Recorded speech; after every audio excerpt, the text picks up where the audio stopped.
19절로 23절 말씀입니다.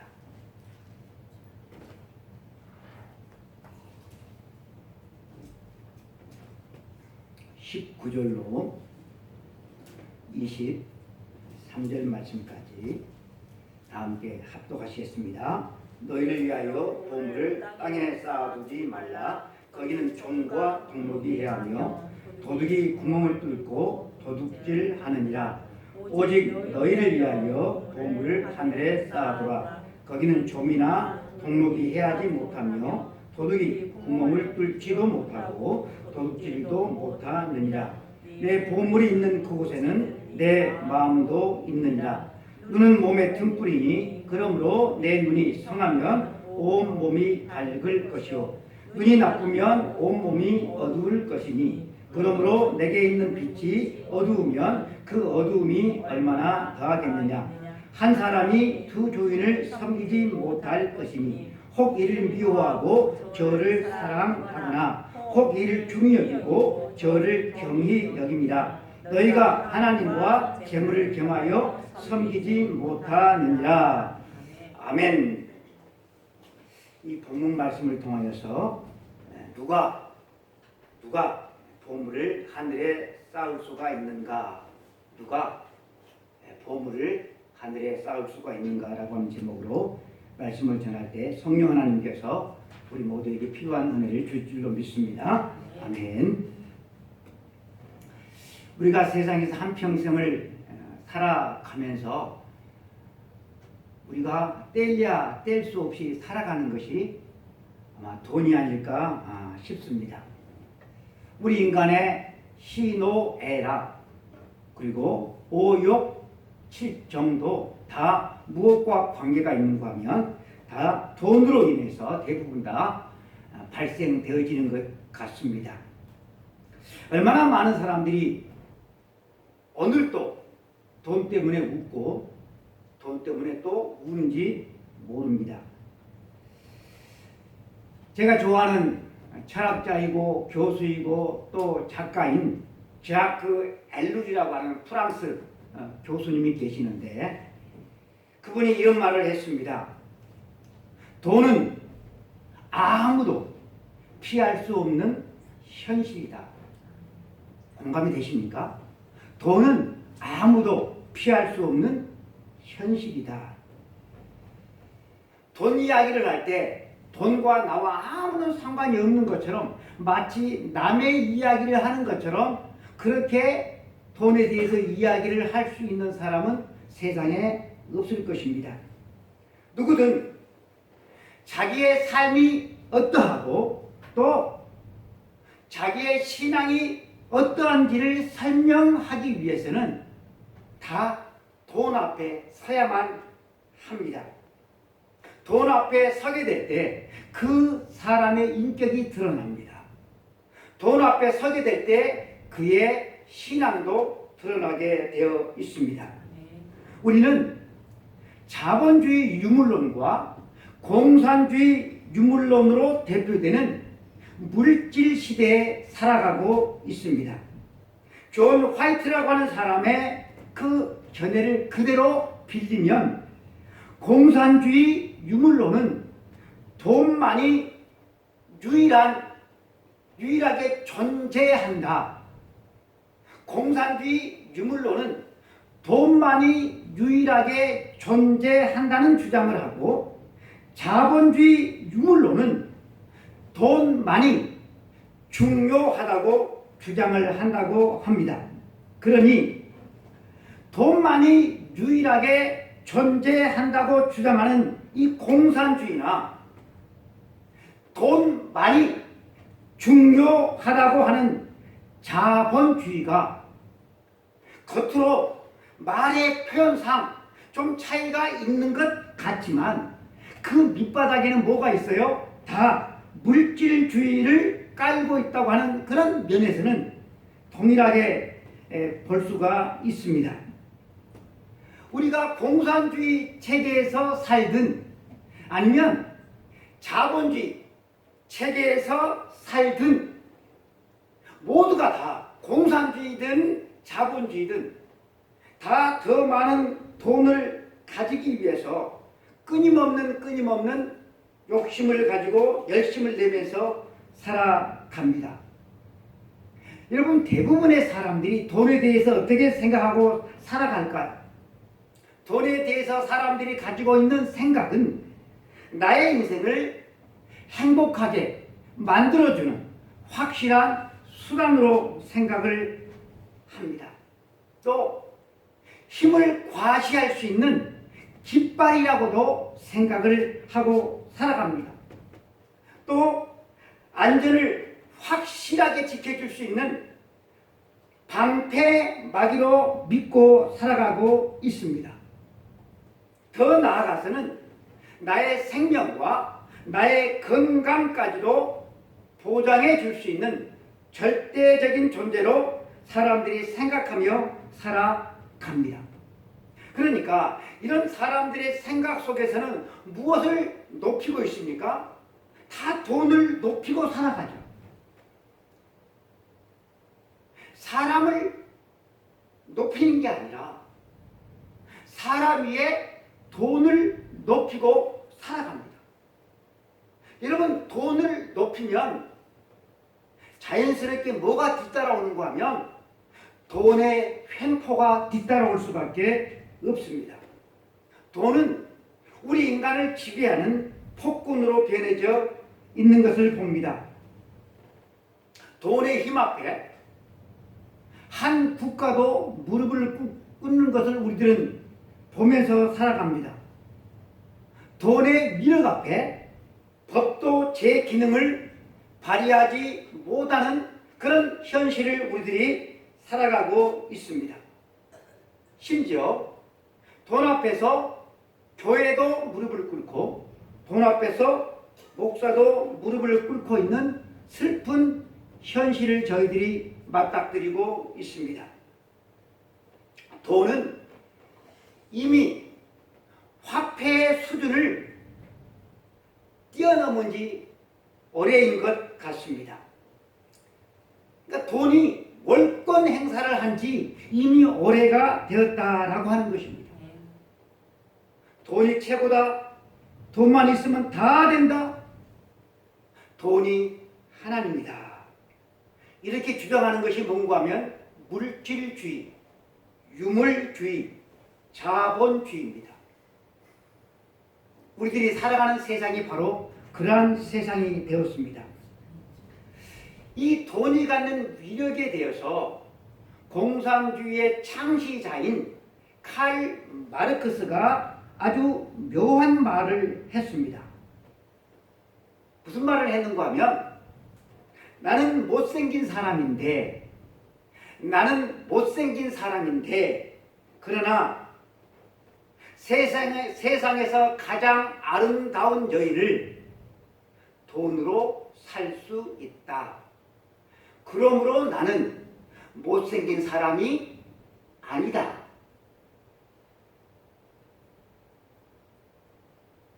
수긍하시는지 모르겠어요. 그리고 그는 이런 말을 했어요. 돈은 최고의 선이다. 사람들이 세상을 살아가면서 동경하는 것이 있어요. 무엇을 하고 싶고 무엇을 가지고 싶은 것이 있어요. 그 모든 것을 할 수 있도록 만들어주는 것이 뭐예요? 돈이기 때문에 그래요. 예수님은 인간과 돈의 밀접한 관계를 꿰뚫어 보셨습니다. 오늘 우리가 읽은 본문을 보면 우리가 그 사실을 금방 알 수가 있어요. 우리 사람들에게 여러분 돈이 무엇인가? 우리 인간들에게 돈이 무엇인가? 예수님 뭐라고 말씀하십니까? 보물이다.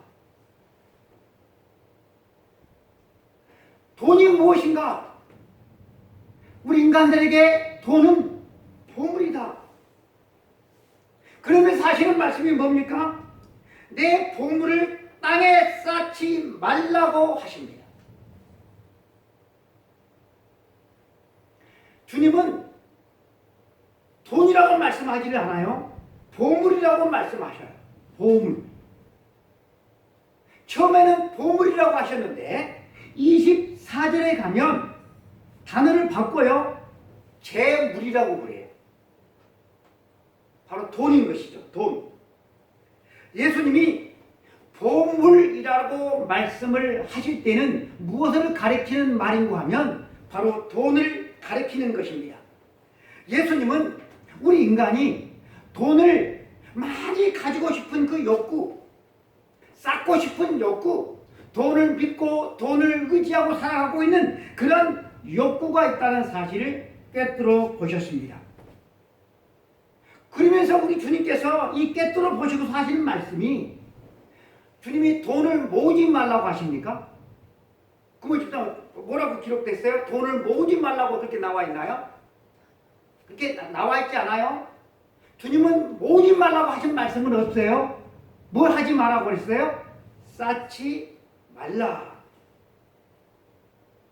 여러분, 우리 인간에게는 쌓고 싶은 그런 강한 욕망이 누구에게나 있는 것을 우리 주님이 아셨다라고 하는 것입니다. 쌓고 싶어요. 더 많이 쌓고 싶어요. 다른 사람보다 더 많이 쌓고 싶은 그런 욕구가 우리 인간에게 있는 것을 아셨어요. 또 우리 주님은 이 돈과 우리 인간의 마음과는 뗄래야 뗄 수 없는 관계라고 하는 것도 아셨습니다. 그래서 뭐라고 말씀하십니까? 내 보물이 있는 곳에 내 마음도 있느니라. 그렇게 말씀을 하셔요. 그리고 우리 인간은 자칫 잘못하면 이 돈을 하나님처럼 경배할 수가 있는 것도 말씀하셔요. 24절 말씀을 보니까 사람이 돈과 하나님을 겸하여 섬길 수가 없다. 재물과 하나님을 겸하여 섬길 수가 없다라고 말씀을 하시죠. 그러니까 하나님을 섬기든지 돈을 섬기든지 둘 중에 하나를 택하라라고 하신 것입니다. 이렇게 돈을 뭐로 알고 보물로 알고 살아가는 우리 인간을 정확하게 알고 계신 주님이 뭐라고 말씀을 하시는가 하면 돈이라고 하는 것은 보물이라고 말씀하셨어요. 여러분, 보물은 소중하지 않는 것이 없어요. 자전거가 1, 20만짜리는 함부로 굴려요. 그러나 여러분, 자전거가 100만 원을 넘었으면 그 자전거를 밖에다가 여러분 열쇠를 채우는 사람은 없어요. 다 집 안으로 들여요. 왜냐하면 보물이기 때문에 그렇습니다. 여러분, 보물이라고 하면 허술한 데 두면 안 되잖아요. 그죠? 보물은 안전한 데 둬야지 그것이 맞습니다. 그러니 보물은 허술한 데다가 두면 안 된다. 그래서 어디다가 쌓으라고 하는 거예요? 땅에다가 쌓지 말라. 땅에는 허술하다. 보물이 소중하면 그 보물은 소중하기 때문에 하늘에다가 쌓으라고 주님이 명령을 하고 계셔요. 사랑하는 성도 여러분, 우리는 주님의 이 말씀을 귀담아 들여야만 할 것입니다. 여러분, 땅에다가 쌓아두면 어떻게 된다고 말씀하십니까? 손에 남는 것이 하나도 없게 된다라고 해요. 반면에 하늘에다가 쌓으면 하늘은 영원히 안전하기 때문에 안전하게 보관할 수 있고 또 영원한 그 보물을 하늘에다가 쌓아놨기 때문에 천국에서 영원히 그 보물을 가지고 즐길 수가 있다라고 우리 주님이 말씀을 하셔요. 여러분, 옛날에는 우리 오늘날처럼 그렇게 화폐가 그렇게 통용되는 그런 시대가 아니었잖아요. 그래서 여러분, 옛날에 재산이라고 하면 그 재산은 값진 의복이었어요. 옛날에. 그래서 우리가 구약 성경에 보면 아간이 뭘 숨기잖아요. 뭘 숨기죠? 금덩어리도 숨기고 또 뭘 숨기죠? 옷을 숨기잖아요. 그러니까 옛날에는 의복이 보물이었어요. 또 곡식. 그래서 곡간에다가 어때요? 곡식을 쌓아놓잖아요. 또 옛날에 보물이 뭐였는가 하면 여러분 가축이었어요. 그래서 주님께서 이렇게 말씀하시는 것입니다. 곡식을 아무리 곡간에다가 가득 쌓아놔도 동록이 해야 한다. 동록이라고 하는 건 좀을 말하는 거예요. 좀이 먹고 지가 와서 먹기도 하고 어떨 때는 도둑을 맞게 된다. 그러니 점점 사라진다. 돈으로 바꿔놔도 마찬가지다. 도둑놈이 훔쳐간다. 세상에 쌓아둔 모든 보물은 다 그렇게 된다라고 우리 주님이 말씀을 하고 있어요. 그러면 우리는 이 말씀을 들으면 옛날에 그거야 아주 옛날에 요즘은 안전하게 맡길 수 있는 은행도 있고 옛날에 통하는 말씀이다 라고 우리는 생각할 수가 있지만 그러나 여러분 그렇지 않습니다. 돈 없이 고생하는 사람들이 많이 있죠. 여러분들 가운데도 아마 고생하시는 분들이 있을 수 있어요. 그러나 여러분 돈 없이 고생하는 사람도 있지만 돈이 너무 많아 고생하는 사람들도 여러분 있어요. 돈이 넉넉해요. 그것을 가만히 가지고 있을 수는 없잖아요. 그래서 그것을 재투자를 해야 되는데 여러분 재투자를 할 것도 그래서 안전하게 재투자를 해야 되는데 그런 곳이 여러분 어디가 있겠느냐. 그래서 그것이 없으니까 돈을 그냥 가지고 있어 그냥 내가. 그러면 어떻게 되죠? 돈의 가치가 낮아지니까 그잖아요. 돈의 가치가 낮아지잖아요. 나는 맞는 10억을 그대로 나는 가지고 있는데 10억이 어때요? 시간이 흐르면 10억의 가치가 9억이 되고 반토막 날 수도 있어요. 사라지는 거예요. 주식에 투자했다가 어때요? 내가 투자한 그 주식 종이가 어때요? 그냥 종이 쪼기가 여러분 얼마든지 될 수가 있는 것입니다. 주식을 투자하지 않아도 내가 어딘가에 내가 그대로 가지고 있으면 만약에 은행에다 놔둔다. 그러면 여러분 이게 물가 오름세하고 그 은행 이자하고 이게 은행 이자가 더 물가 오름세가 더 빨라 갚아라요. 그러면 내 돈의 가치는 그만큼 어때요? 사라지게 되어지는 것이죠. 내 돈이 부동산에 있다. 아니 금년에는 이게 1억이었는데 내년에는 이게 1억에서 내려갈 수가 있잖아요. 반토막이 날 수도 있잖아요. 세상에서의 돈의 가치는 다 그렇다. 그래서 안전한 데가 없다라고 하는 거예요. 뿐만 아니라 도둑도 있어요. 실질적으로 들어오는 도둑도 있고 아들 도둑도 있고 며느리 도둑도 있고 지인 도둑도 있고 이런 도둑들이 여러분 많다라고 하는 거예요. 안전한 데가 없다. 그래서 여러분 시편 39편 6절에 진실로 각 사람은 그림자같이 다니고 헛된 일로 소란하며 재물을 쌓으나 누가 거둘는지 알지 못하나이다. 피땀 흘려서 내가 애써서 쌓아놨는데 그것을 가만히 보니까 남만 좋은 일 시키는 헛된 인생들이 많다라고 하는 것입니다. 그럼에도 불구하고 얼마나 많은 사람들이 이 땅에다가 보화를 쌓아두는 이 바보 같은 일을 얼마나 열심히 해대고 있는지 모릅니다.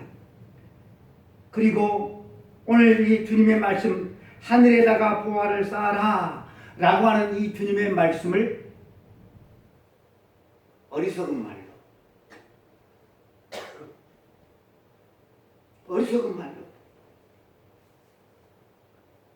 찰떡성이 없는 바보들이나 하는 말로 주님의 말씀을 듣는 이들이 많다라고 하는 거예요. 솔직히 이 자리에 여러분들이 주님께서 하시는 말씀을 듣고 있는데 그냥 귀천으로만 마음으로 듣지 않고 그냥 귀천으로만 듣고 계시는 분이 틀림없이 있을 것입니다. 그래서 주님이 말씀하십니다. 너희들이 가지고 있는 돈이 보물로서 그렇게 소중하니? 그렇다고 한다면 어디다가 쌓아라? 돈이 보물이면 그 보물을 안전한 데다가 쌓아야 되는데 거기가 어디다? 하늘이다. 20절을 같이 읽어보겠습니다. 오직 너희를 위하여 보물을 하늘에 쌓아두라. 거기는 좀이나 동록이 해하지 못하며 도둑이 구멍을 뚫지도 못하고 도둑질도 못하느니라. 내 보물이 있는 그곳에는 내 마음도 있느니라. 여러분, 주님의 이 말씀이 하늘 곳간이 안전해서 좋고 하늘에다가 쌓으면 땅보다는 늘 하늘을 생각하니까 내 신앙생활에 도움이 되어서 좋고 그렇게 하는 것이 하나님을 위한 것이기 때문에 그렇게 하라고 주님께서 말씀하십니까? 아니면 주님이 돈 욕심이 굉장히 크니까 돈 욕심이 나서 자기의 은행인 하늘 곳간에다가 쌓으라고 우리 주님께서 말씀하고 있습니까? 오늘 말씀하잖아요. 너희를 위하여. 누구를 위하여? 너희를 위하여. 어디다가 쌓아라? 하늘에다가 쌓으라. 그렇다고 한다면 여러분, 어떻게 하는 것이 하늘에다가 보화를 쌓는 길일까요? 돈은 너무나도 소중한 것입니다. 그래서 너무나도 소중하기 때문에 더럽고 치사하고 안 읽겁고 힘들어도 참고 눈치 보면서 아프면 진통제 먹고 그렇게 하면서 여러분 직장생활하고 돈을 버는 것 아니겠습니까? 그야말로 소중한 보물입니다. 여러분, 이렇게 힘들게 번 소중한 보물을 아무데나 여러분 맡겨서는 안 되겠죠. 그렇게 하기 위해서는 마음의 눈이 어두워지면 여러분 안 됩니다. 예수님께서 보물을 하늘에다가 쌓아라 라고 말씀하시면서 갑작스럽게 22절 말씀을 하셔요. 눈은 몸의 등불이니 그러므로 눈이 성하면 온몸이 밝을 것이지만 눈이 어두우면 온몸이 어둡게 될 것이다. 왜 갑자기 하늘에다가 보화를 쌓아두라 라고 말씀을 하시면서 이 눈 이야기, 동문서답 같은 말씀을 하실까요? 여러분, 사람은 눈을 가지고, 눈이 참 소중하잖아요. 여기 눈이라고 하는 것은 실질적인 우리의 눈도 될 수도 있고 우리 마음의 눈도 될 수도 있어요. 이 돈은 사람의 눈을 밝게 만들까요? 어둡게 만들까요? 최집사님, 어떻게 생각하세요? 돈은 사람의 마음의 눈이든 이 육신의 눈이든 더 밝게 만들까요? 어둡게 만들까요? 어떤 것 같아요? 최집사님, 어떤 것 같아요? 우리가 이런 말 하는 돈의 눈이 멀었다. 여러분, 그래요. 돈은 사람의 마음의 눈도 육신의 눈도 어둡게 만드는 그런 특성을 가지고 있습니다.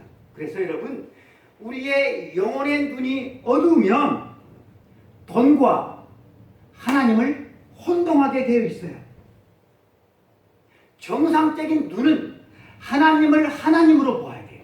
그리고 돈은 돈으로 보아야 되는데, 근데 여러분, 마음의 눈이 흐려지면 하나님을 돈으로 보고 돈을 하나님처럼 보게 되어지는 아주 우스운 현상이 일어나고 맙니다.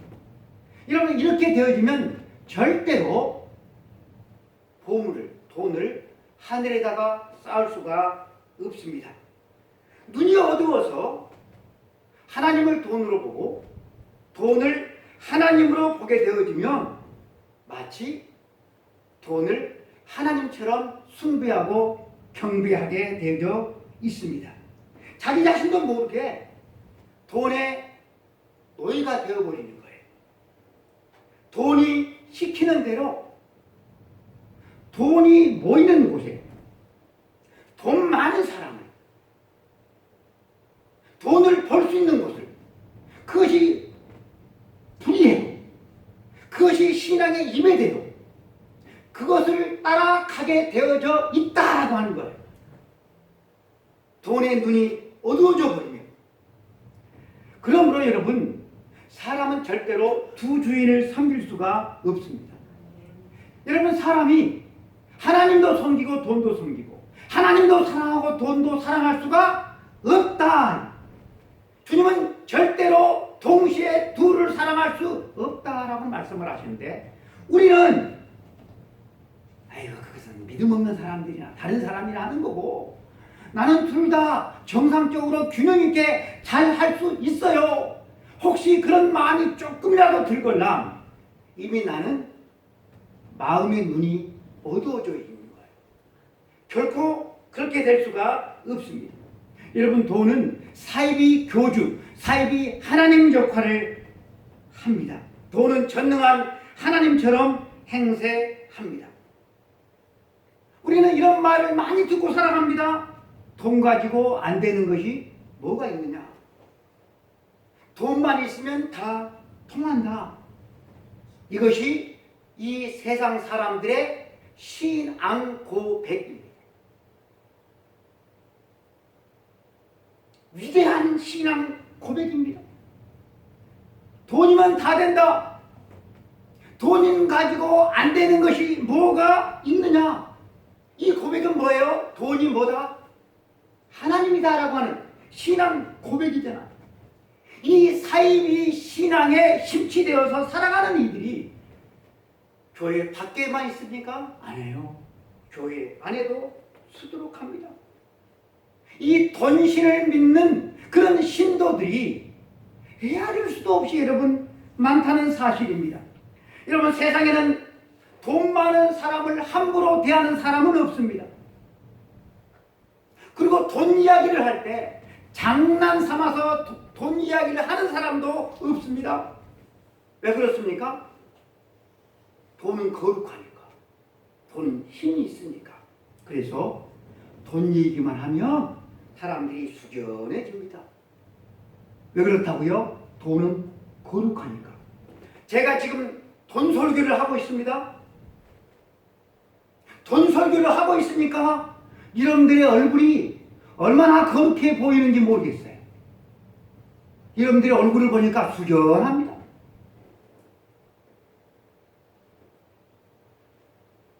돈은 거룩한 하나님처럼 행세합니다.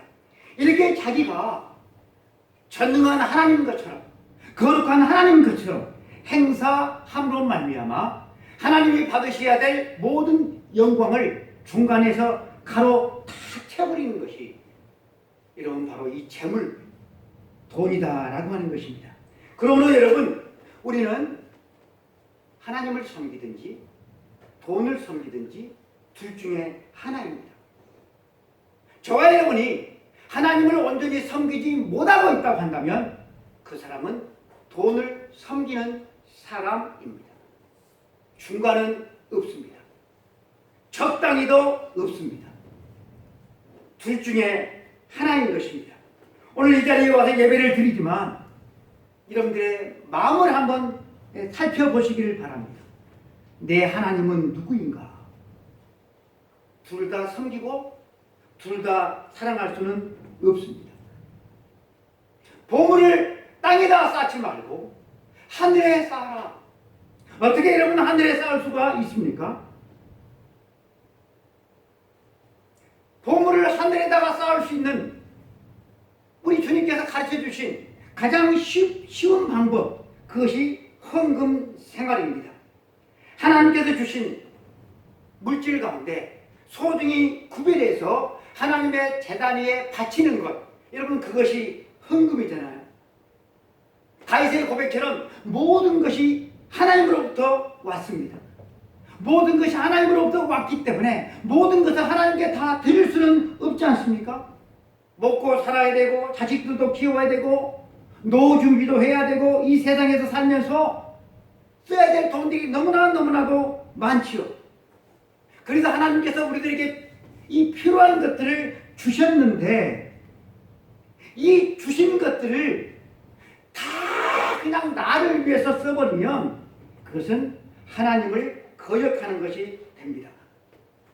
모든 것을 주신 하나님께 감사하기 위해서 드리고 하나님께서 기뻐하신 뜻을 위해서 드리고 또 나를 위해서 하나님 나라의 영원한 상급을 위해서 또 드리고 이렇게 구별해서 드리는 것이 바로 헌금인 것입니다. 그러므로 신앙생활을 함에 있어서 헌금은 선택적인 것이 아니라 필수적인 항목이 되어지는 것입니다. 어떤 면에서 우리가 신앙생활을 이렇게 하고 있는데 헌금만큼 우리의 신앙 인격을 정확하게 판별할 수 있는 것이 없습니다. 우리 신자들이 하는 말을 들어요. 우리 신자들이 하는 기도를 들어요. 말을 듣고 기도를 들으면 그 사람의 신앙이 꽤 좋아 보이는 것 같습니다. 그런데 얼마만큼 그 사람의 말과 그 사람의 기도를 우리가 믿어야만 하겠습니까? 하지만 여러분, 헌금하는 것을 보면 그 사람의 신앙 수준을 알 수가 있습니다. 결코 속일 수가 없어요. 돈 앞에서는 여러분 속일 수가 없는 것입니다. 왜 그렇습니까? 돈이라고 하는 것은 제가 계속 말씀드린 것처럼 보물고 같은 아주 소중한 아주 생명과 같은 소중한 것이기 때문에 그렇습니다. 그 사람의 인격, 그 사람의 신앙은 돈 앞에서 분명히 드러날 수밖에 없습니다. 헌금 생활에 정직하지 않는 사람이 다른 사람들과의 관계 속에서 정직할 수는 없습니다. 헌금 생활에 정직하지 않는 사람의 신앙 생활에 기쁨이 있을 수도 없습니다. 그러니 교회 생활이 재미가 없죠. 신앙이 자라기가 무척 힘들겠죠. 그래서 여러분, 이런 분들은 거듭나야만 하는 것입니다. 어떤 부자 청년이 예수님께 와서 묻습니다. 내가 어떻게 하면 구원을 받습니까? 그 청년의 말만 들으면 구원에 대한 지대한 관심이 있습니다. 그러나 예수님께서 그 청년을 보실 때 그 청년의 구원은, 그 청년의 하나님은 바로 자기 재산이었습니다. 그래서 이 재산 문제를 해결하지 않으면 그가 구원을 받을 수 없음을 아시고 주님께서 뭐라고 말씀하십니까? 재산을 다 팔아 가난한 사람들한테 주고 나를 따르라. 그러면 너에게 구원이 있을 것이다 라고 주님이 말씀을 했어요. 구원을 놓고 돈과 어떻게 하겠느냐라고 하는 주님의 선택, 네가 선택해라. 돈이냐 구원이냐. 여러분, 이 청년은 무엇을 선택했습니까? 돈을 선택하고 말았습니다.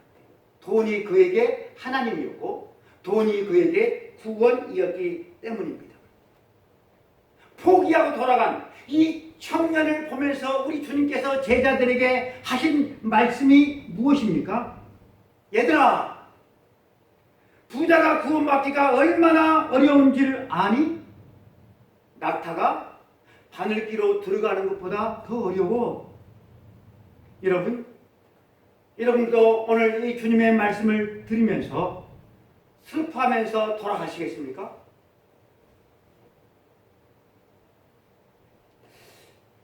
헌금 가운데 제일 어려운 헌금이 뭘까요? 해주사님 뭐죠? 헌금 가운데 제일 어려운 헌금. 11조죠, 11조. 여러분, 11조는 내 것이 아니죠. 그건 하나님 것이죠. 근데 하나님의 것을 하나님께 드리는 것이 11조인데 이것이 여러분 만만치 않게 어렵습니다.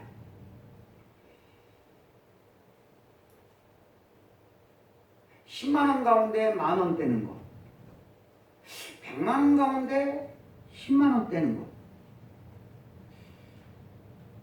이것은 어렵지 않게 할 수 있어요.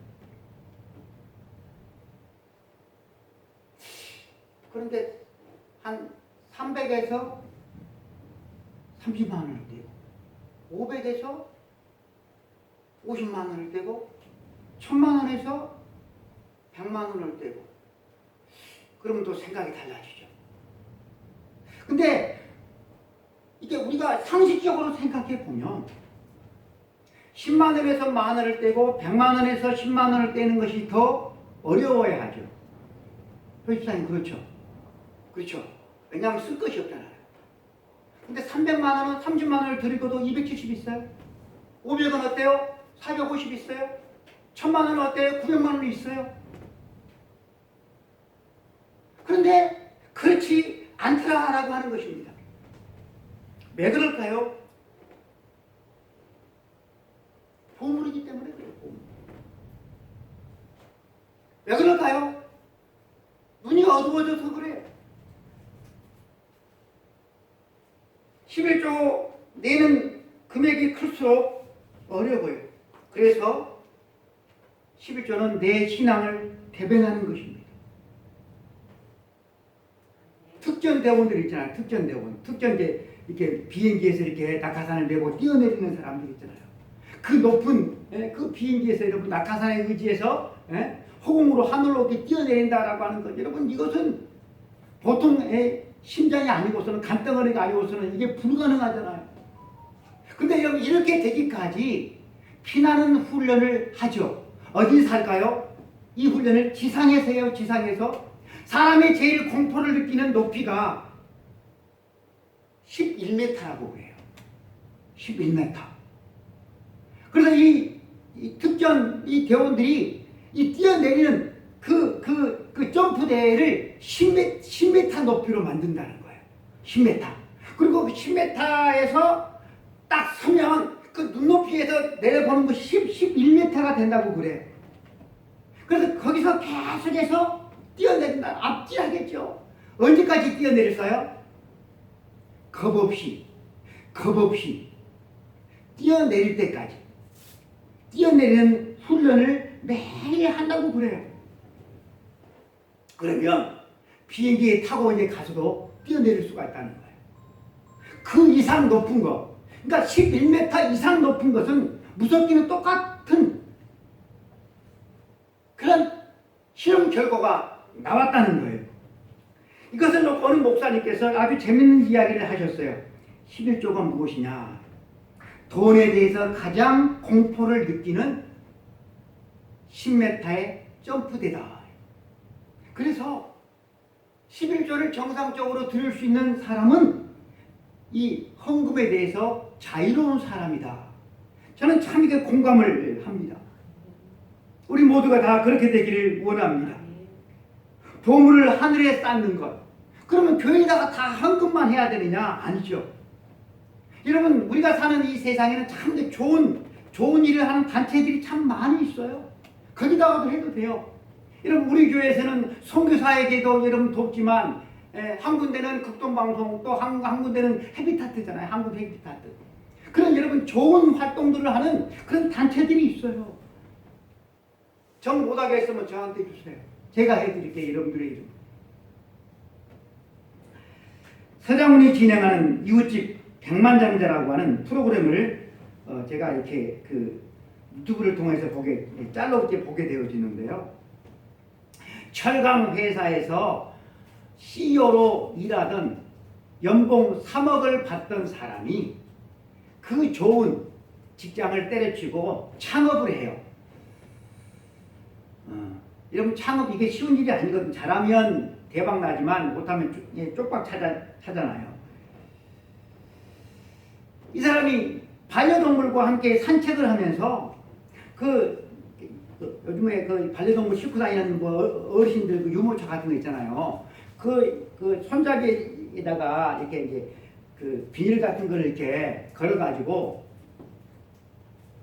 페트병을 주고 다니는 거예요. 이 CEO가 돈을 어마어마하게 번 사람이. 여러분, 이런 것은 누가 하는 거예요? 가난한 사람이. 가난한 사람이야. 이 사람은 쓰레기통도 뒤져가지고 펜이나 페트병을 줍는다고 하더라고.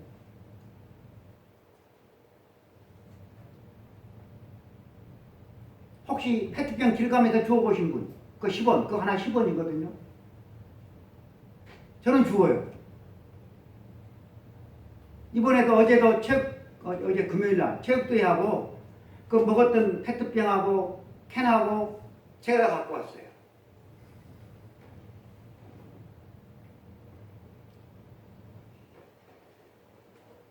이분이 누군가 저하고 아내하고 안면은 없지만 아는 사람이더라고. 안면은 없는데 알아. 저 페트병을 모아가지고 공원에 있는 그 슈퍼빈 기계에다가 넣거든요. 그 슈퍼빈 그 회사를 만든 사람이에요. 그 기계를 만든 사람.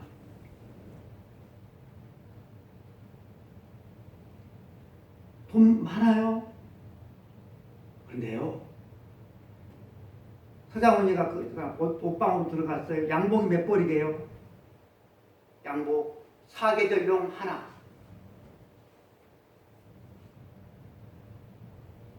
그 사람의 청바지는 하도 오래 입어가지고 빈티지가 돼서 구멍이 났어.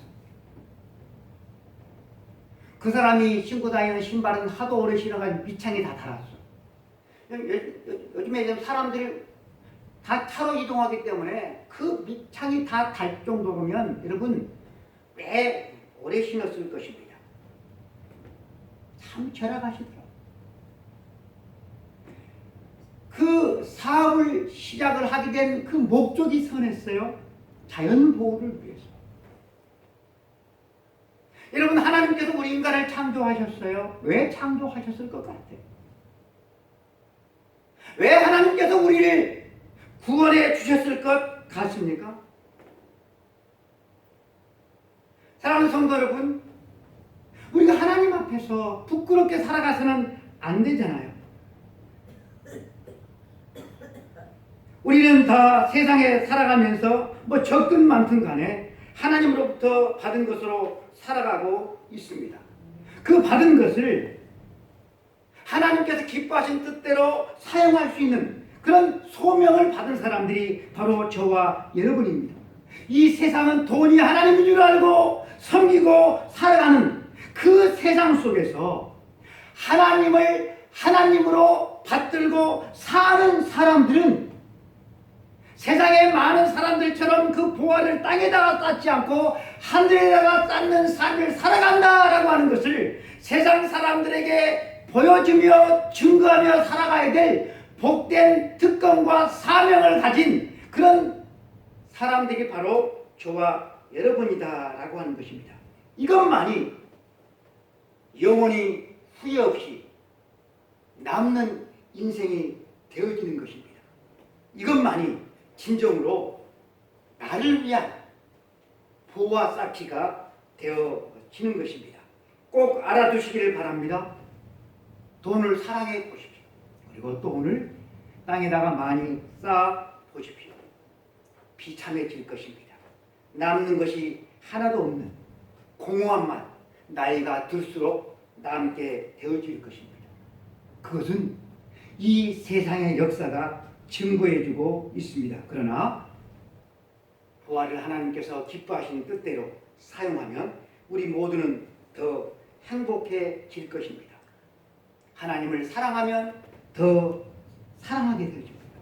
하나님을 섬기게 되어지면 하나님을 더 섬기며 살아갈 수가 있는 것입니다. 돈으로 살 수 없는 하늘의 축복들을 우리 하나님께서 우리 모두에게 베풀어 주실 것입니다. 오늘 저는 여러분들과 함께 찬송가, 복음성가를 불렀습니다. 주 내 맘에 모신 후에 날 주장하시네. 힘이 나오세요. 주 내 맘, 주께 내 맘 드린 후에 더욱 섬길수록 더 귀한 주님, 더욱 섬길수록 더욱 귀한 주님, 더욱 사랑할수록 주날 사랑해. 더욱더 주님을 사랑하고 섬기며 살아갈 수 있는 우리 성도들 되기를 바랍니다. 이 찬송 한번 하고 기도드리겠습니다.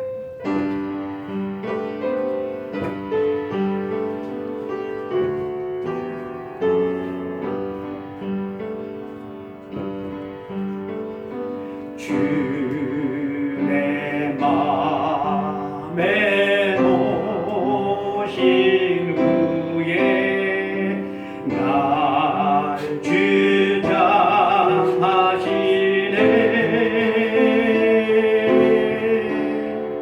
주